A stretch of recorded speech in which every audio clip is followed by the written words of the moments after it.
Aos 25 anos, eu tinha tudo. Meus sapatos eram feitos na Itália. Meus vestidos eram únicos. Cada joia que eu usava valia mais do que o salário de uma vida inteira. Eu era Isabela, a herdeira da Casa Belmont, um império de joias que brilhava mais que as estrelas no céu. A minha vida era uma sucessão de jantares de gala, festas beneficentes e viagens de jatinho. Era um ciclo de sorrisos polidos e conversas vazias sobre coisas que não tinham valor. Meu quarto na mansão era um paraíso para qualquer um, mas para mim era apenas a minha cela. O silêncio era tão pesado que parecia gritar. A minha vida parecia uma caixa de joias, linda, mas vazia, sem propósito, sem alma. O ponto de virada veio durante o último baile beneficente. Eu estava com um vestido de seda azul, desenhado por um dos maiores nomes da moda. Mas tudo o que eu conseguia sentir era o peso dele. O peso das expectativas da minha família, o peso do meu futuro já escrito em contratos e promessas, o peso de ser apenas uma peça rara na coleção de alguém. As câmeras, dezenas de câmeras piscavam na minha direção, e eu, a herdeira do Império Belmont, sorria. Meu pai me disse com um sorriso orgulhoso e um copo de champanhe na mão: Isabela, você é a menina dos olhos de ouro do mundo. Ele não entendia. Ele falava de luz, mas tudo o que eu sentia era o peso da escuridão. A luz era o peso. Eu fugi para o meu quarto. Olhei pela janela da minha suíte de luxo, observando as luzes da cidade. Lá embaixo, as pessoas viviam, riam, choravam. Suas vidas não eram perfeitas, mas eram reais. A minha não era. Eu não tinha nada que fosse meu, nem minhas lágrimas. Eu olhei para as minhas joias, meus sapatos, minhas roupas e senti um nó na garganta. Tudo era lindo, mas não era meu. Foi então que eu decidi. Eu não queria mais ser a herdeira perfeita. Eu não queria mais o ouro. Eu queria a vida. Eu queria o real. Eu arrumei uma mochila pequena. Coloquei dentro dela apenas o essencial: algumas roupas simples, um pouco de dinheiro e a única coisa de valor que eu sentia que era minha: um anel antigo de prata da minha avó.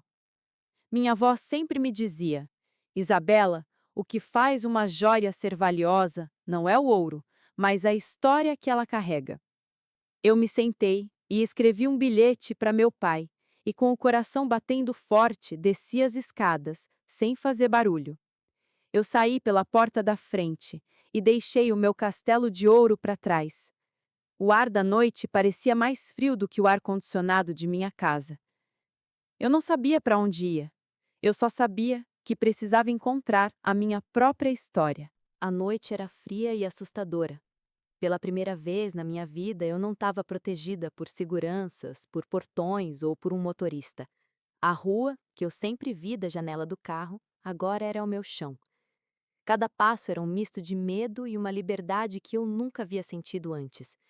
A mochila nas minhas costas era leve, mas parecia ter todo o peso do mundo.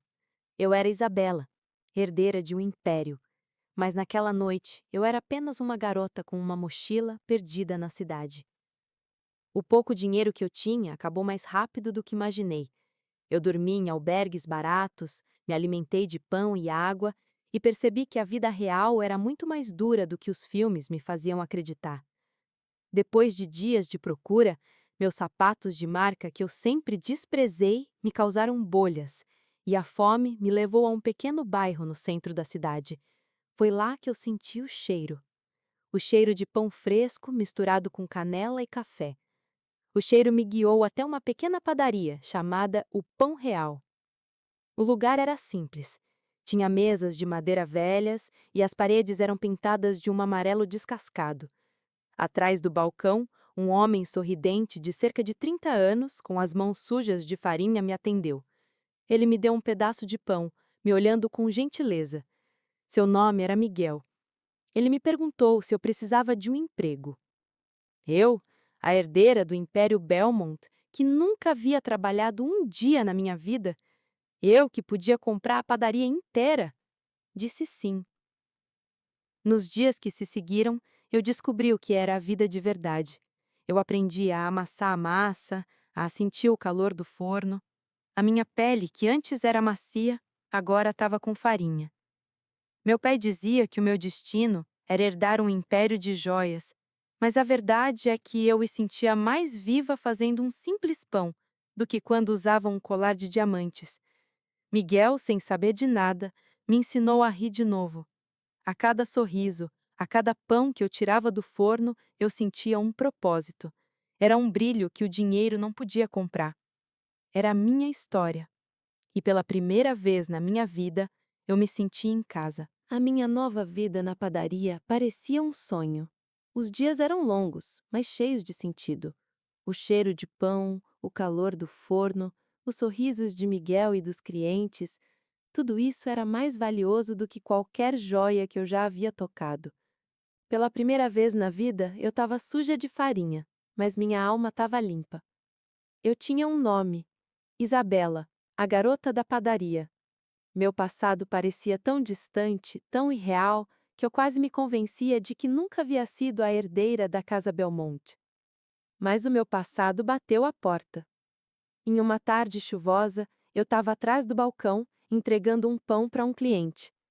A porta se abriu com o som de sino, e ali estava ele, meu pai. Ele não estava com raiva, mas com uma mistura de alívio e confusão. Seus olhos, que antes brilhavam por causa de diamantes, agora me olhavam, me examinando, tentando entender a minha nova vida. Miguel, ao meu lado, ficou paralisado. Meu pai se aproximou e eu vi o horror em seus olhos quando ele notou a farinha nas minhas mãos. Ele sussurrou meu nome, como se tivesse com medo de que fosse um fantasma. Isabela, o que você está fazendo aqui? Que lugar é esse? Que tipo de vida é essa? Eu peguei a minha toalha, limpei as mãos e olhei para ele. Eu não estava com medo. Eu estava calma. Eu tô vivendo, pai. Eu tô fazendo pão.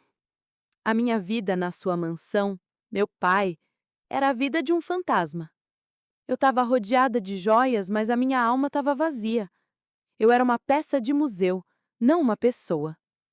Ele tentou me convencer a voltar, falando do meu futuro, sobre o meu dever com a família, com o nosso império.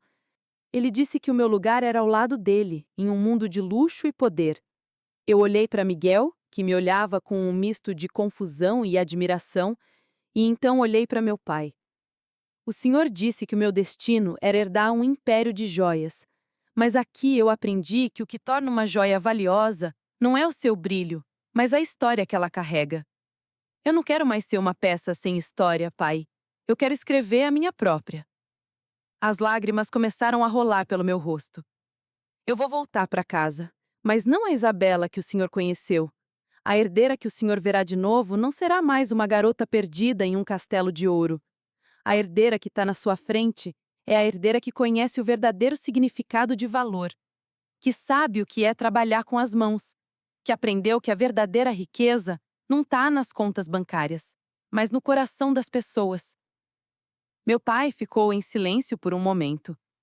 Eu vi uma lágrima escorrer pelo rosto dele. Ele me abraçou e eu senti um peso sair dos meus ombros. Ele me levou de volta para minha casa. Mas eu não voltei sozinha. Eu voltei com um novo propósito. Eu voltei para transformar um império de joias em um império de pessoas. Eu voltei para provar que uma vida de riqueza e propósito podem andar de mãos dadas e que uma herdeira pode encontrar o seu próprio brilho na sua própria história.